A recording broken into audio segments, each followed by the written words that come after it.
After the break, we're back with group 17 with a flexure machine. It's an innovative product, innovative testing equipment.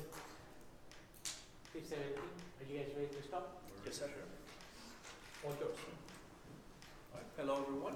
As Professor Garcia mentioned, we are Team 17. My name is Diego. This is Aaron, Luis, and Rita. And today we're going to talk to you about our rotational flexural machine, which is a material tester in which a sample is bended, a material sample is bended in order to obtain certain physical properties, such as the Young's modulus. So here on the right, it's the most commonly used machine for this type of application, which is a three-point bending machine, in which a material is placed on top of two supports and a small anvil presses on the center, creating force versus displacement data in order to obtain certain properties of the material. Now, this can be a little problematic, I don't know if you can see, for soft materials such as foams and plastics used across many industries. Because this small deformation on the area near the anvil, due to the shear force overcoming the bending stress, can alter the data and create inaccuracies. Our solution to this is our bending machine that bends the material by creating pure bending force instead of using the anvil, as seen on the right side of the picture. And this allows us to model mathematically our material sample as a cantilever beam, and we can test the material directly instead of wasting time, money, and effort in sandwiching it between hard materials and deriving properties from them. So this is how the material is bent on our machine. We place it between two clamps. One is stationary and the other one rotates concentric to the material. This is before and after picture. And as you can see from this cross-section of our device, the rotation is actuated by a crank, which transmits force and moment through a gear and belt system between the two shafts. And these shafts are placed on the frame and are pin constrained by four bearings. The data is collected through two sensors, a quadrature encoder and a load cell, which we can see on this close-up of the inner section of our device. As you can see, the load cell is placed on the belt and it measures tension, which is used to calculate the moment exerted on the sample material. And the quadrature encoder is placed on the bottom of the rotating shaft, on the shaft of the rotating plate, and it measures displacement. We perform stress simulations on the main components of our device and compare them to principal stresses calculated by hand. And we found them to be not only similar to each other, but also lower than the yield strength of the material. Similarly, the results for the displacement of our FEA were small enough to be negligible. The smallest factor of safety that we obtained was between 2.4 and 2.6 on this shaft. And if it sounds too small, it's because we use forces that are larger than what we expect to use on the material in order to make sure that it doesn't fail. The data processing and programming were done based on the mathematical model of a cantilever beam, as I mentioned before. And these are the resulting equations for the circular specimen and square specimen. And we use that mathematical model along with data from our devices in order to test the material. And we have tested multiple materials. Here we include data from an aluminum circular sample. This is a close-up of the elastic region of the sample. This is a moment versus displacement data, and we use it to get the modulus of elasticity, which resulted to be 66.57 gigapascal, very close to the average accepted value of aluminum, which is around 68 gigapascals. All right, for the manufacturing process, we had to use a range of heavy material that we had access to. We use an oxygen settling cut and torch for material forming, and a brake press, as well as a plasma cutter. The plasma cutter helped out later on in the manufacturing process for the final product because we were cutting aluminum, and you can't really cut aluminum with oxygen settling torch. And the brake press came in handy for bending 40 degrees in the later final product. So this is just a picture of what we started out with. It's just a piece of AR plate that we had access to, and it worked perfect for the application that we needed it for to prove the concept. So in this image, you can see on the left-hand side, we have the frame of the prototype. It was welded with a 6011 rod, which is a good rod for carbon steel. It's easy to use, and there's nothing really crazy about this fabrication. It's all 90 degrees, so it was pretty easy. On the right-hand side, you can see the frame with smaller gears than what we wound up using, as you can see in this picture. And the reason for that is because we wanted a belt that we could just go in and buy at any auto parts store. And so we actually borrowed those gears from just a random car. It's a crank gear. So, and also it made it a lot easier to mount the load cell. And we painted it with a rattle can paint to take care of some of that oxidation. So this is the fabrication of the final product. We chose aluminum because aluminum is much, much lighter than that AR plate. That AR plate was very heavy. And as you can see, those are the bends that we needed for the press brake. And the welding for this was used with just a general aluminum rod that you can buy at any Lowe's or Home Depot tractor supply place. However, I wouldn't suggest using a rod, but we didn't have access to a HeliARC machine, so that's what we used. And this is what the final fabrication of the final product looked like. The next step was painting. We used, again, just regular matte rattle paint to paint it. And we used a truck bed liner for texture, just to kind of give it a good feel. And so on the left-hand side, you see the prototype and the final product. And this is a video of it in use. As you can see, the specimen is fixed between the two restraints, and then you have your fracture. So in order to read these electrical devices, we decided to go with the data acquisition device, also known as the DAQ. The DAQ that we selected was the NI-USB 6211. That DAQ will not only provide us a power supply for our electrical devices, but it also will have an internal amplifier to amplify the signals in the load cell. So the main thing about this DAQ is that establish a really nice communication within our software, programming software, which is LabVIEW. And LabVIEW will offer a quick calibration setup for the DAQ, and mainly because our devices, you need an accurate measurement. This very nice communication with LabVIEW and calibration, it's very nice to have. It comes in handy. Now, the rotational encoder that we use is technically to measure the angular displacement. In this case, we went for the quadrature encoder. The quadrature encoder will give you 4 times the readings that an actual regular rotational encoder. Next is going to be the load cell, and the load cell that we went, it's a beam type. And we went not only because of the size, because we have to manage to know where exactly put it in this short amount of material that we have exposed.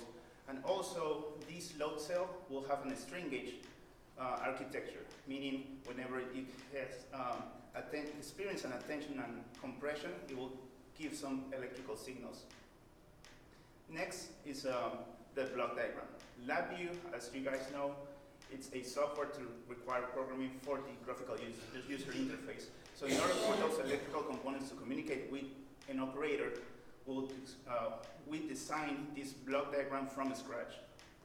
You can see a while loop that comes into it whenever you want to run the execution, and a constructive loop on top of that to let the user interface be able to handle the operation.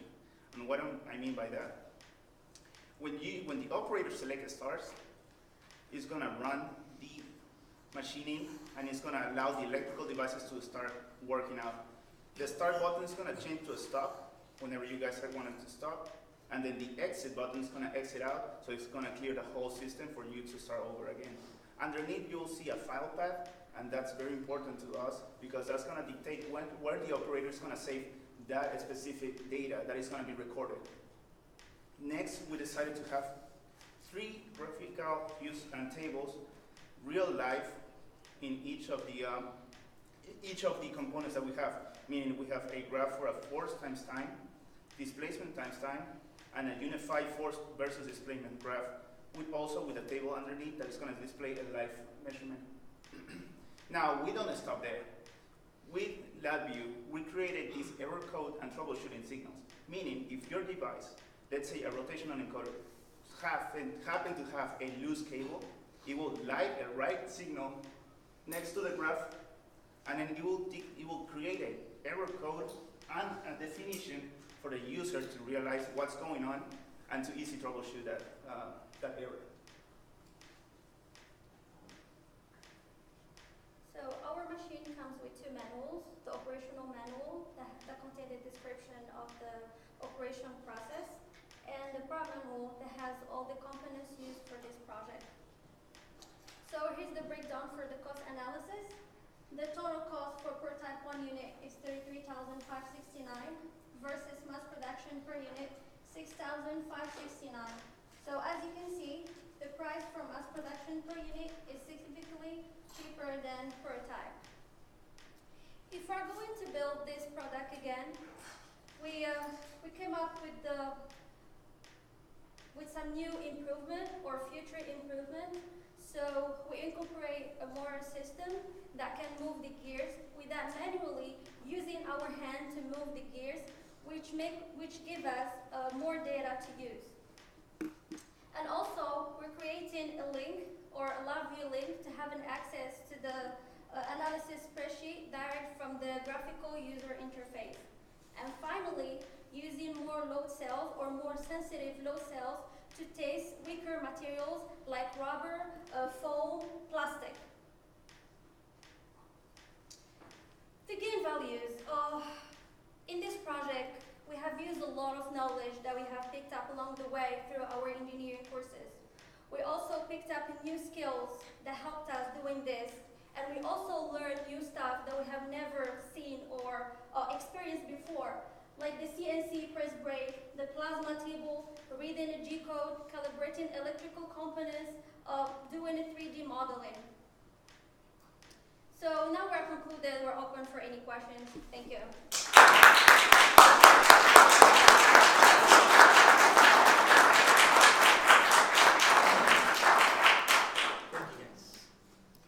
Any questions? Yes, you said you needed a weaker or more sensitive load cell. What's the range of tension that you can measure now, and what is the resolution? Well, right now, for the on the load cell, it's capable to read up to 5 kilograms. So the resolution for the tension would be up to 400 newtons. For the foam, it will need less than that. It will need at least 100 newtons. We were able to find a softer, a better use of the load cell, a more sensitive load cell for our application. But when it comes to the regular metals, it created a really good reading though. Any other questions? Yeah, what shapes is your machinery designed to test the material properties of it? So we designed designed it to where that it can test either rectangular, square shape, sample, or a cylinder shape. We also created an Excel file that that could test for both. We coded the Excel file to be able to test for a cylinder or a square sample. So generally, we would be testing the foam whenever it's a rectangular sample, but you can do whatever. So that's why we were able to use cylinder aluminum samples and then also foam samples. Yeah, and changing the shape of the material that we can test is just a matter of simple changing the code of the processing of the data. That's about it. Can I see the cost for just a second? Yes. Not so expensive. It's manufacturing? Well, the main thing, the expensive component is going to be the DAQ right now. The manufacturing as well. Each aluminum sheets that we bought, it was around $150. Also, we have into consideration the electricity that we pulls from the plasma, also from the press brake, and that's not taking into consideration the prototype as well. The labor generally well, this actually wasn't done in a fabrication shop. So this was done by a contract type rig. So that's like a $80 an hour to $100 an hour labor for that sort of thing. Not to mention it was done with aluminum. The cast iron, the AR plate is much cheaper because you don't have to have the specialized equipment to be able to weld, aluminum. And what's out there that compares to this? Nothing that actually bends a sample rotationally like that. It's usually a 3-point bend test or a tensile test. Specifically, this was designed to be able to handle foam because of that second slide, where you see that penetration of that foam, and it kind of gives you, it doesn't give you an accurate reading from penetrating that foam, right? Because it starts to compress that foam before it actually starts to bend it. So there's really nothing that does this. So it's kind of revolutionary in that way. What industries usually do when testing these soft materials is that they sandwich it between two hard materials and then they derive the properties of the sample from that. In our machine, we can just test it directly by just rotation of the level. Any other questions? Yes, sir. How hard would it be to adapt your apparatus, your test apparatus, to do like fatigue testing of material? I'm sorry, could you repeat Fatigue it? testing? To do a fatigue test? I mean, I gather that the material is being rotated and flat, and you'd like to know, say, for work hardening of the material, and how long it can survive the distortion before it catastrophically fails. Right. Well, for that, I would guess we would have to use an automatic actuator and make it to do a lot of revolutions per second, something like that. The machine is not really designed for that, but we could change. We could make it a lot smaller and change the friction of the bearings. So it can be done, but we haven't considered it yet. Once again, on the programming side, it's the tweaks can be very simple, as well as the beauty with this DAQ and the LabVIEW is that it will generate an Excel sheet, and that data is not lost. That data is going to be pulled out depending on the file path that is going to be selected by the operator. So on top of that, you can create extra Excel sheets with your code inside, so you can pull out that data and generate another data with the numbers that you want or the formulas that you need to obtain for the fatigue as well. So the code, I mean, it's technically not that difficult. It's dependent on your measurement and your devices as well. It seems like that would be a good enhancement if you could determine the material properties and examine the actual stresses in the sample, and then exercise the sample to failure. Yes, correct. Yes, sir. How easy would it be to serve actually answer that. It's super easy. This one, as you can see, the prototype, it was welded, right? So these gears were welded to it, the legs were welded to it, all that stuff. This actually comes off, the front comes off, and all of this, the gears inside of here were actually drilled and tapped. So, and the gear on this one was bradded. So punch out that brad, screw out that tap, and it's easily worked on. And like if you need to replace a belt or something like that, it's very easily worked on. Any other question? I think following the comment, you guys have a machine that basically has only a unilateral movement.